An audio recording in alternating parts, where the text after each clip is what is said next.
Assalamualaikum warahmatullahi wabarakatuh dan salam sejahtera.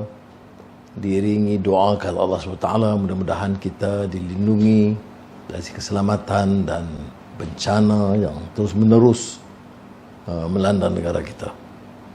Tahun 2021 atau tahun yang muram, banyak kedurjanaan dan malapetaka berlaku. COVID-19 ini dijangka menurun, terus mengekang kehidupan dan kemajuan dan meragut nyawa dan juga tahap kesihatan. Walaupun beberapa langkah itu nampak diperbaiki, tetapi kelemahan kecuaian awal, kelewatan vaksin menyebabkan ramai yang terkorban. Tapi itu sudah berlalu. Saya mohon agar kita sentiasa waspada, jaga jarak dan jaga kesihatan umumnya dengan mengikuti arahan pakar-pakar perubatan yang ada. Di samping mendoakan kepada Allah Subhanahu Wa Taala, mudah-mudahan semua kita itu afiah dan arti kata kesihatan badan, dan kesegaran, keimanan dan pemikiran. Kemudian baru-baru ini rakyat sekali lagi dikejutkan dengan bencana alam, banjir di kawasan-kawasan yang tidak diduga sebelumnya. Ya, kita terima ini sebagai manusia dengan kesabaran, ujian daripada Allah SWT.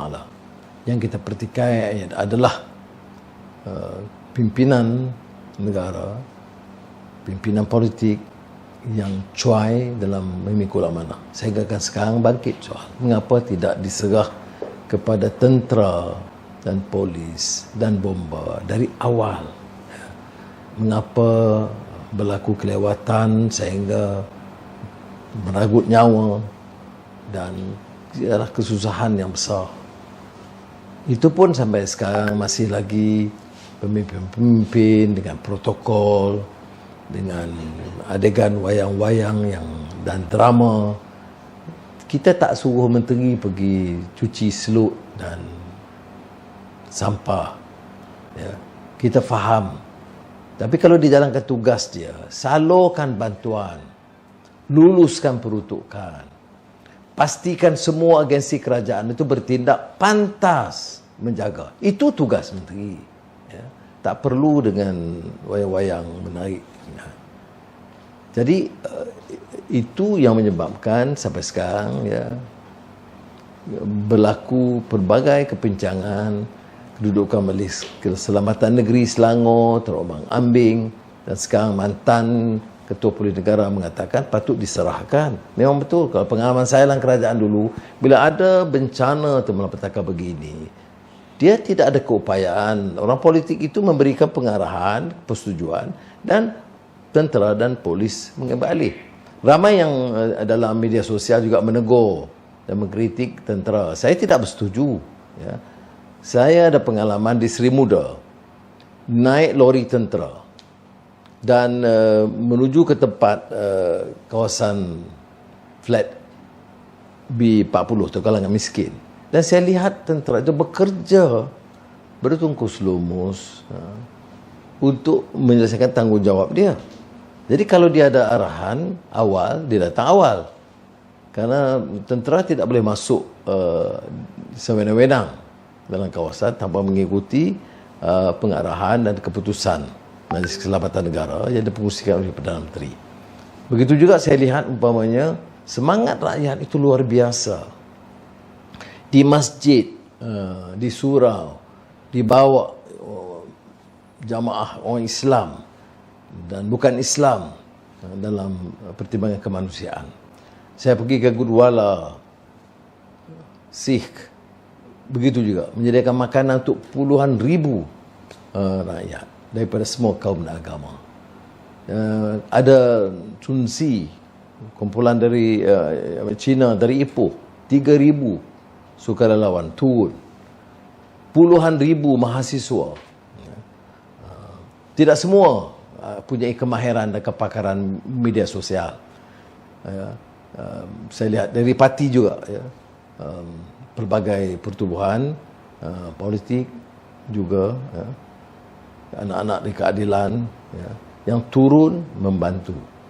Dan saya fikir ini bukan untuk cari helah politik dan untuk menang dari segi media sosial. Tetapi kalau puluhan ribu mahasiswa turun itu tidak pun tercatat dalam media sosial, tetapi saya lihat mereka bekerja dengan ikhlas. Jadi, tetapi ia tidak melepaskan tanggungjawab kerajaan. Kita lihat umpamanya dengan kemarahan rakyat membantu itu seolah-olah telah mengalahkan keupayaan kerajaan yang ternyata perlahan dan lembab. Saya juga ke Tari Bentong, dan ke Negeri Sembilan, Port Dickson, untuk melihat sendiri dan menggesa langkah-langkah diambil oleh kerajaan negeri dan persekutuan untuk meringankan beban. Rakyat memang mengalami kesukaran besar. Janganlah kita anggap RM1,000 daripada kerajaan persekutuan itu akan mengurangkan beban untuk 2-3 hari, ya, tetapi mesti pulihkan. Orang tertanya saya tentang KWSP, jadi saya jawab, tak perlu pinjam KWSP kalau kerajaan bertindak cepat mengganti kerugian yang terutama di kalangan rakyat, perkara-perkara yang basic yang itu harus diganti. Jadi tidak membebankan mereka. Inilah yang berlaku pada tahun 2021. Tapi dari segi lain kita lihat umpamanya 2021 juga persiaran darurat panjang, PKP yang panjang, terpanjang di dunia, tetapi kesannya tidak memuaskan. Parlimen digantung. Dan sekarang ini pandangan terhadap orang politik umumnya sangat negatif. Ada kebenarannya, tetapi saya rasa juga tidak adil kerana semuanya terbeban. Ada setengah rasuah, dianggap semua rasuah. Ada setengah itu cuai dan lembab, dianggap terpalit kepada semuanya. Tapi tidak begitu sebenarnya. Kerana kita nak gunakan ruang di parlimen itu untuk meminta kerajaan balik ikut garisan, ikut peraturan negara hukum. Kalau tidak, sewenang-wenang sekali lagi, ya, seperti mana DNB, ya, yang akan mencecah 20 bilion ringgit.